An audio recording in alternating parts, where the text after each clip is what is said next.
you guys all doing? Welcome back to the GSMC Chip Shot Football Podcast, brought to you by the GSMC Sports Network.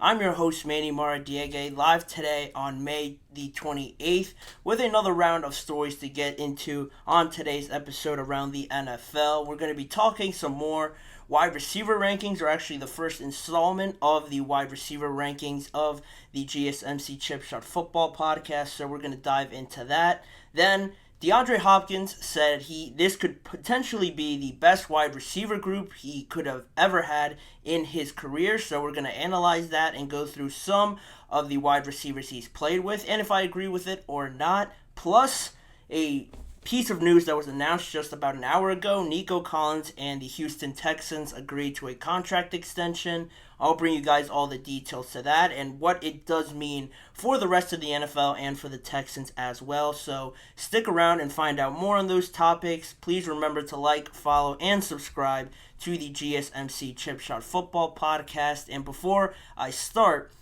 as a reminder, use the tip and donations link, gsmcpodcast.net, with any of your questions or comments. By using that link, I can see your questions pop up on the chat box, and that way I can get your guys' perspective and thoughts on anything I say or on any of the topics on today's episode. It's a massive help for the show, so again, please use the tip and donations link, gsmcpodcast.net, with any of your questions or comments. But like I said before, we're going to keep going with the rankings, but this time switching it up a little bit and going to the wide receiver groups, again starting from the NFC North, and we're gonna go through each division one by one in each new episode. So the wide receiver groups, a pretty interesting one here with the NFC North. A lot of good young talent that I got a chance to rank on today's episode. So without further ado, I will start with this at the number 4.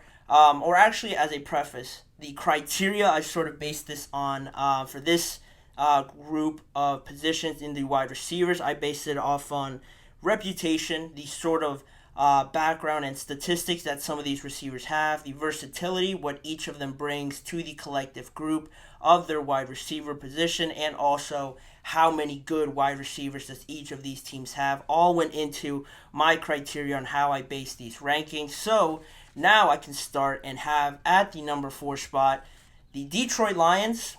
Maybe a surprise to some people, considering that they won the NFC North last year and they just paid Amon-Ra St. Brown a lot of money. And he is a great receiver, but at the same time, just based on some of the outlines that I've laid out here before, you have Amon-Ra St. Brown, and then the next good wide receiver I think that has like the most talent and upside would probably be Jameson Williams, who you see there on your screen in the middle. And after that, you go to a tight end, and you have Sam Laporta, who I do know is a great tight end, a great young tight end that really broke out last year for the Detroit Lions and was a huge part to their success. He had a great connection with Jared Goff. So those three, or just really Amon-Ra St. Brown and Sam Laporta, are the biggest ones that contribute to this success. They provide the versatility. They have that reputation a little bit now as being some of the best at their positions. And also with that, you get to Jameson Williams, and I put him on the screen because I think he has the potential to form a big three here with the Detroit Lions, but we really just haven't seen it yet from him. You know, he had the whole gambling situation going on. Then he came back, and he still really hasn't broken into, I think, gaining that trust from the team as of yet. Only really used as a deep ball option. And then other than that, you know, they have some other options at receiver, Khalif Raymond and Donovan Peoples-Jones. But in terms of just these two, they have two really good options and maybe a third that could be on the way. So I have them at number 4 for that reason.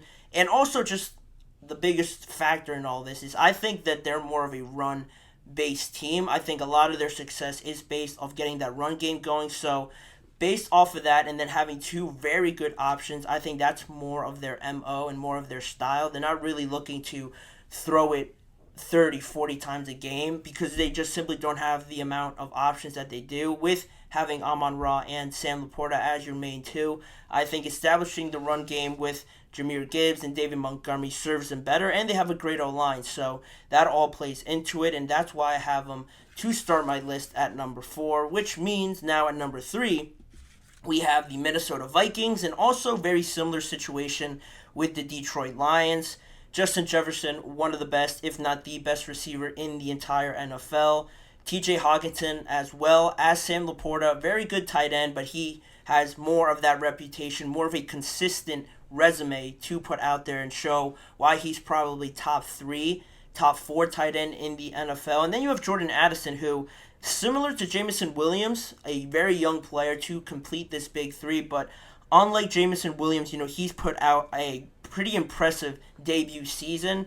With Justin Jefferson in and out of the lineup, Jordan Addison sort of stepped into that wide receiver 1 role and tallied almost 1,000 yards. He had 911, 10 touchdowns in his rookie season. So very impressive numbers to start off his career with the Vikings. So if he built off of that, now playing off of Justin Jefferson and all the attention he's going to attract from opposing defenses, I think he could be again, getting geared up for another great season, maybe a 1,000-yard season for Jordan Addison in his second year. TJ Hockenson as well, playing there with Kirk Cousins, was benefited a lot from that relationship with how much Kirk Cousins uses the tight end. How that changes, you expect there to be some slowing down from that because they have a rookie quarterback maybe, or Sam Darnold, but as the criteria goes, they have the reputation with Justin Jefferson and TJ Hockenson. The versatility with all of them, I think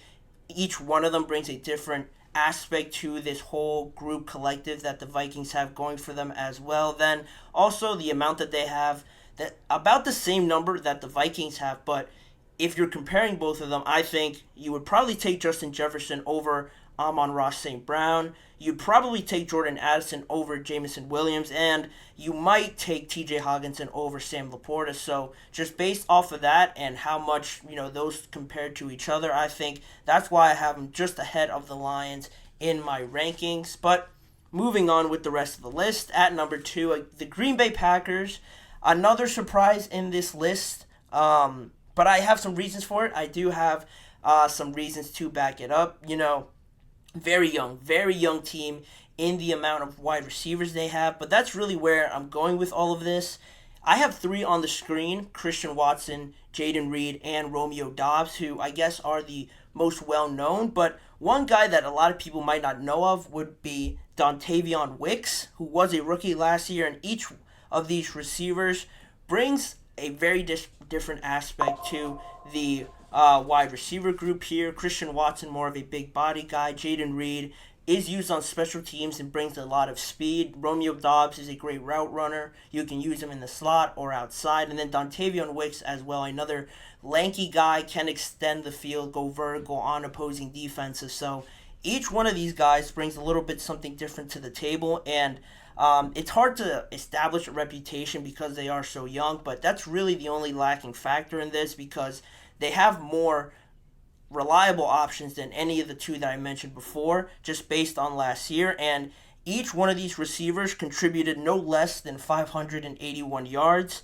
Christian Watson played only 9 games, but he recorded over 400 yards in 2023. So you get the versatility there because there is 4 of them, and that they each can contribute different things to the Green Bay Packers. And still, individually, there's more to prove from each of them. I don't think you would confidently say one of these 4 guys is a clear wide receiver 1, but I don't think they really have to be, based on how the Packers use them, based on how Matt LaFleur runs his team, how they play off of the run, and how they have all these different options. Nobody really gave him a shot last year, and they made it all the way, nearly a play or 2 away from the conference final. So I'm fairly confident in them to just build on this. We're just getting the tip of the iceberg there in Green Bay, and because they have so many options, and not to mention that they're cheap, so they're going to stick around for a lot longer, I think they could certainly build something on here in the years to come and still, be a constant competitor in that division. So that's the number 2 in my rankings, which means number 1, the Chicago Bears. Another, kind of iffy pick, I guess, for some people, but in my mind, I think they're clear number 1, just because, They have everything that I've established as the criteria, really the reputation with Keenan Allen, one of the best in the NFL on his own. DJ Moore really stepping up in these last few seasons to be the number one receiver for the Chicago Bears. So you already have two number ones there. Then you have Rome Odunze coming in as well as a top 10 pick. One of the best receivers, if not the best, in college football this past year. He certainly had the numbers to back that up. Now you have all three on the team, and again, they could sort of bring something different to each one of them. Keenan Allen, a little bit more of a finesse, more route running sort of guy. DJ Moore is very hard to tackle, very aggressive and physical, and Rome Odunze is sort of a mix of both of them, and that's very intriguing for the Chicago Bears, especially with Caleb Williams having all these options. And talking about just receiving options for the Bears, they have the most options really when you include Cole Kmet and Gerald Everett as well to these. So they really have five guys that are very solid options to go to if you're Caleb Williams. And because of that, Cole Kmet, not really an established guy as of yet, but he is certainly building a good resume for himself coming off of his best year, 90 receptions, 719 yards. And also, like I mentioned before, DJ Moore coming off of his best year, nearly 100 receptions, over 1,300 yards, and 8 touchdowns. So I think offensively, they're very much packed there on the offensive side, really have a lot of options for Caleb Williams. And you could take any one of these three guys you see on the screen and probably be very confident as your number one and definitely your number two receiver. You have basically two number ones, like I said, in DJ and Keenan, and I think Rome's going to definitely blossom into a future number one receiver. Now you have all three of them on your team. I think this is gearing up very well for the Chicago Bears to have a lot of success, and that's my rankings. Let me know what you guys think on this first installment of the wide receiver rankings. If you were surprised by it, if you think I got it wrong, let me know in the comments section or in the live chat box during this episode. But that being said, I will go into a short break right now, and on the other side, we'll come back and talk more about DeAndre Hopkins, another wide receiver, claiming that this Tennessee Titans wide receiver group currently could be the best group he has ever played with in his career. We're going to dive deeper into that and analyze some other options he has played with in the past. But for right now, don't go anywhere. We'll be right back in just a few seconds.